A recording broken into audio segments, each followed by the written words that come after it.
Hi there, it's me. Welcome back to our channel. Our lesson today is Skill 2, Unit 9, Cities of the World. Bài học hôm nay của chúng ta sẽ là bằng kỹ năng số 2 trong bài chính chủ đề những thành phố trên thế giới. Okay, now are you ready? Let's start. Okay. The first one, listening. Okay.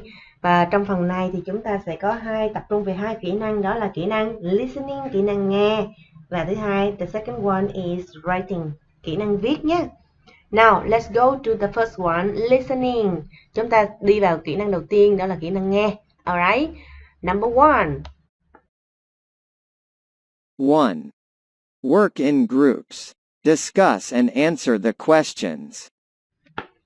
Number one, working groups. Discuss and answer the question. Trong hoạt động đầu tiên, chúng ta sẽ làm việc theo nhóm, thảo luận và trả lời những câu hỏi sau. Câu hỏi đầu tiên, the first one, where is Bangkok? Bangkok thì ở đâu? Number two, what is Bangkok famous for? Và Bangkok thì nổi tiếng với cái gì? Alright? Now you have 2 minutes to start. Okay, time's over. Okay, now let's give your ideas. Okay, here's for your reference. Ở đây cô có một cái tham khảo cho bạn. Đó là gì? Number one, where is Bangkok? Bangkok ở đâu? Bangkok is in central Thailand. Okay, Bangkok nằm ở trung tâm Thái Lan. Number two, what is Bangkok famous for? Bangkok thì nổi tiếng vì cái gì? It's famous for its temples, markets, shopping centers, souk, street food, friendly people, and many types of entertainment. Okay, nó nổi tiếng với những ngôi đền, chợ, trung tâm mua sắm, lụa, thức ăn đường phố, người dân thân thiện và nhiều loại hình giải trí khác. Okay, very good. Now let's move on. 2. Listen and tick T, true, or F, false. Number two, listen and tick true or false for below sentences. Okay. Bây giờ chúng ta sẽ nghe và đánh đúng sai cho những câu bên dưới. Okay. Number one, Bangkok is famous for palace. Bangkok thì nổi tiếng với những cung điện. Is it true or false? Đúng hay sai? Number two, things at Chatuchak markets are expensive. Những thứ ở chợ Chatuchak thì đắt đỏ. Is it true or false? Đúng hay sai? Alright, number three, the floating market is on the sea. The floating market is on the sea. Chợ nổi thì ở trên biển. Is it true or false? Đúng hay là sai? And number four, you can find food stores all around Bangkok. Bạn có thể tìm thấy các gian hàng đồ ăn ở khắp Bangkok. Is it true or false? Đúng hay sai? Alright, now let's listen and teach true or false for these sentences. Unit 9, Cities of the World. Page 33. Skills 2. Listening. Activity 2. Listen and tick T, true, or F, false. Bangkok is famous for its markets and street food.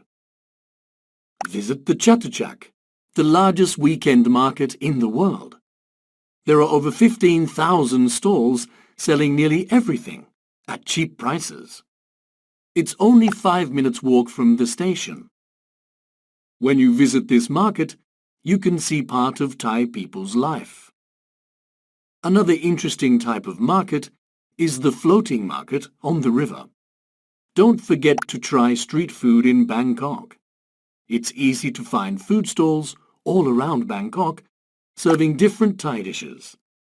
They're really delicious.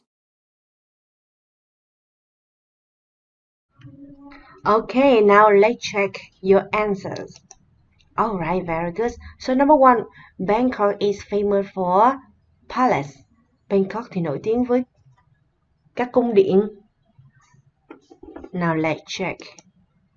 It says Bangkok is famous for its markets and street food. Bangkok thì nổi tiếng với các khu chợ và ẩm thực đường phố. Okay, so number one is false. Alright. Number 2, things at Chatuchak markets are expensive.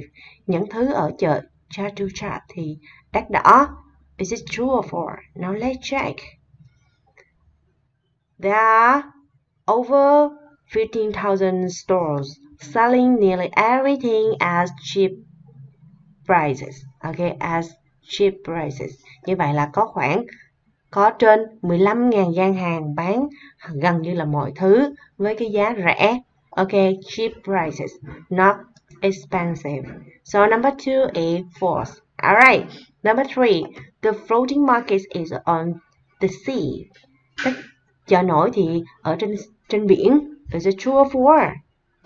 Now let's see.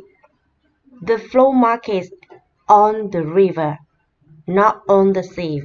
Chợ nổi thì ở trên sông. Okay, không phải trên biển. Okay, so number 3 is false. Okay, and number 4, you can find food stores all around Bangkok. Bạn có thể tìm thấy những gian hàng đồ ăn ở khắp Bangkok. Is it true or false? Now let's check. You see, it's easy to find food stores all around Bangkok. Okay, it's easy to find food stores all around Bangkok. Nó thì dễ để tìm thấy những gian hàng đồ ăn khắp Bangkok. Okay, so number 4 is true. Alright, very good. Okay, now let's translate again. Okay, bây giờ chúng ta sẽ cùng nhau dịch lại toàn bộ bài nghe ngày hôm nay nhé. Bangkok is famous for its markets and street food. Bangkok thì nổi tiếng với các khu chợ và ẩm thực đường phố. Alright, visit the Chatuchak, the largest weekend market in the world. Ghé thăm chợ Chatuchak, một cái chợ cuối tuần lớn nhất trên thế giới. There are over 15,000 stores selling nearly everything at cheap prices. Và có khoảng trên 15.000 gian hàng bán gần như mọi thứ với cái giá rẻ. It's only 5 minutes walk from the station. Chỉ mất 5 phút đi bộ từ nhà ga. When you visit this market, you can see part of Thai people life. Khi mà bạn đến thăm chợ này, bạn có thể nhìn thấy được một phần nào cuộc sống của người Thái. Alright.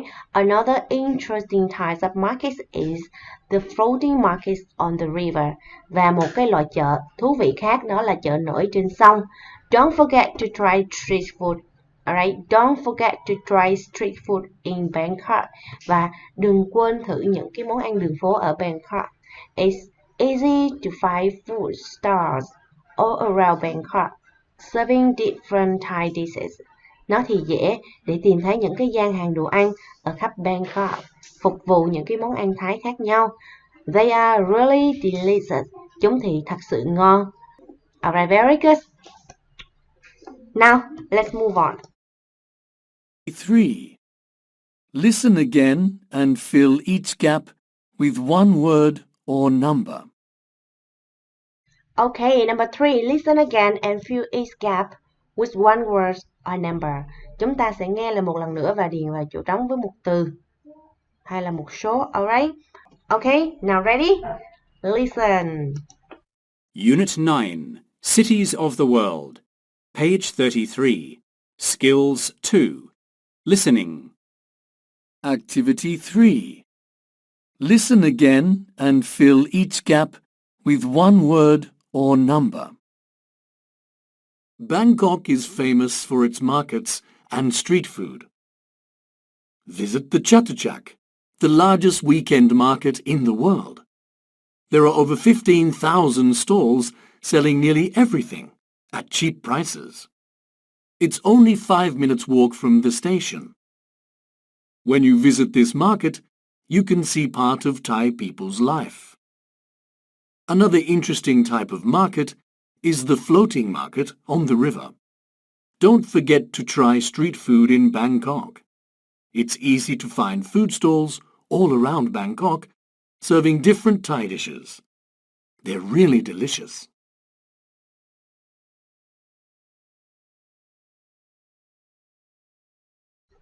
Okay, so Chatuchak Market has over 15,000 stores. right? Chợ Chatuchak thì có trên 15.000 gian hàng, right? Now let's see. There are over 15,000 stores selling nearly everything, right? Có trên 15.000 gian hàng bán gần như là mọi thứ, right?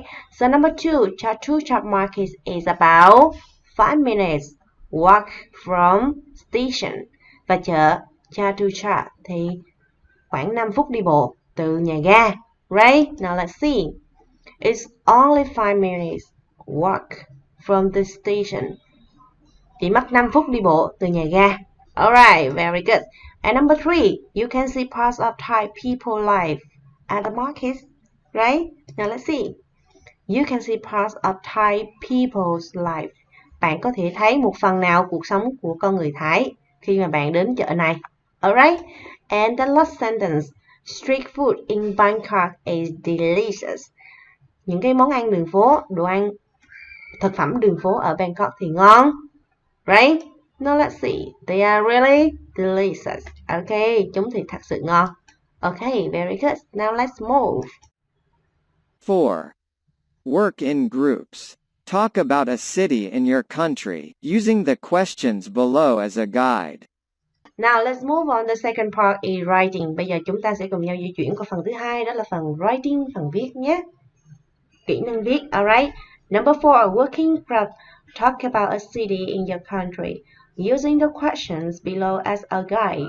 Trong phần hoạt động 4 thì chúng ta sẽ làm việc theo nhóm và sẽ nói về một thành phố ở đất nước của bạn và sử dụng những câu hỏi bên dưới như phần hướng dẫn. Alright, now what city is it? Đó là thành phố nào? What is it like? Right? What is it like?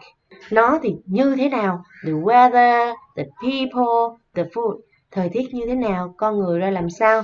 Và đồ ăn, thực phẩm thì như thế nào? Alright? And what can you see and do there? Và bạn có thể nhìn thấy cái gì và làm gì ở đó? Alright? For example, what city is it? Đà Lạt City. Ok, ví dụ như là Đà Lạt City nha, thành phố Đà Lạt. Alright? What is like? Nó thì như thế nào? The weather is cool. Thời tiết thì mát mẻ. The people are friendly. Con người thì thân thiện. The food is delicious or is tasty. Đồ ăn thì ngon. Alright? And what can you see and do there? Bạn có thể xem và làm gì ở đó? You can visit the puppy farm. Ok, bạn có thể đến thăm nông trại puppy. You can pick strawberry there. Bạn có thể hái dâu ở đó. You can take photos. Right? Bạn có thể chụp hình, etc. Ok. Now, 5. Write a postcard of about 50 words about your holiday in a city. Use the information in 4. Activity 5. Write a postcard of about 50 words about your holiday in a city. Use the information in 4. Trong phần 5, chúng ta sẽ viết một bưu thiếp khoảng 50 từ về kỳ nghỉ của bạn ở một thành phố và sử dụng những thông tin ở phần 4. Alright. Ví dụ như là what city is it? Thành phố đó là gì? Đà Lạt, right? What is like? Nó như thế nào? The weather is cool. Thời tiết thì mát mẻ. People friendly. Con người thì thân thiện. Food tasty. Thức ăn thì ngon. Alright. What can you see and do there? Bạn có thể xem và nhìn. Bạn có thể xem và làm gì ở đó? Visit the puppy farm. Bạn có thể thăm nông trại puppy.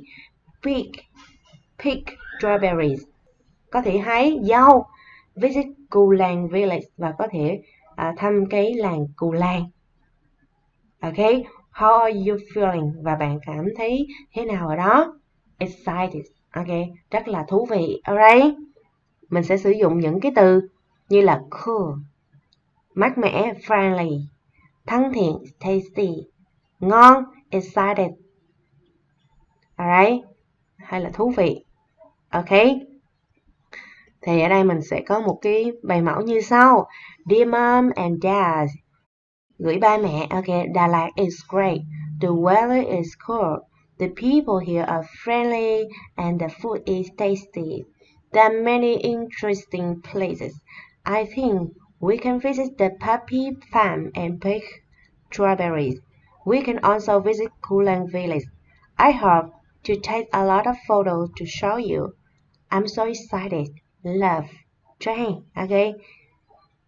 Gửi ba mẹ. Đà Lạt thì tuyệt, thời tiết thì mát mẻ, con người ở đây thì thân thiện, đồ ăn thì ngon, có nhiều nơi thú vị.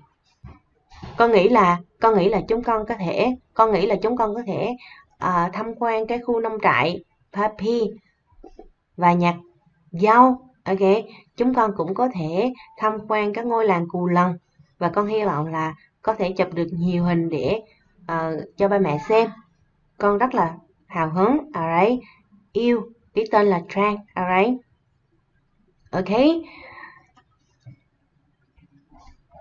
And you can do the same like that with another city. Ok, các bạn sẽ làm tương tự đối với những thành phố khác ở trong nước của mình nhé. Alright, we stop here. Thank you so much for your listening and see you next video. Bye.